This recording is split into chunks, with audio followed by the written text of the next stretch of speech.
બનાસકાંઠા જિલ્લાના વિભાજન બાદ અસંતોષ સતત જોવા મળી રહ્યો છે।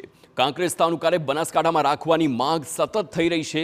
31 જાન્યુઆરીથી 2 ફેબ્રુઆરી સુધી જિલ્લા વિભાજનને લઈ અભિપ્રાય રજૂ કરવા માટે જિલ્લા કલેક્ટરે સમય આપ્યો હતો। ત્યારે ડીસા પ્રાંત કચેરીએ કાંકરેજના કોંગ્રેસના ધારાસભ્ય અમૃતજી ઠાકોર, ગ્રામ પંચાયતો, મંડળીઓ અને અલગ અલગ વેપારી એસોસિએશનના પત્રો આપી રજૂઆત કરી હતી। તો કાંકરેજ તાલુકાની 89 ગ્રામ પંચાયતોમાંથી 72 ગ્રામ પંચાયતો અને 20 જેટલી સહકારી મંડળી, ડોક્ટર, વેપારી અને લારી ગલ્લા એસોસિએશન તરફથી કામોને બનાસકાંઠામાં રાખવા જ રજૂઆત કરાઈ હતી। સાથે સાથે અમારું ડોક્ટર એસોસિએશન, વકીલ એસોસિએશન, વેપારી એસોસિએશન, લારી ગલ્લા એસોસિએશન એ સિવાય પણ જે કંઈ અમારા એસોસિએશનો ચાલે છે એસોસિએશનના પણ લેટર છે, સેવા સહકારી મંડળીઓના પણ લેટરો છે।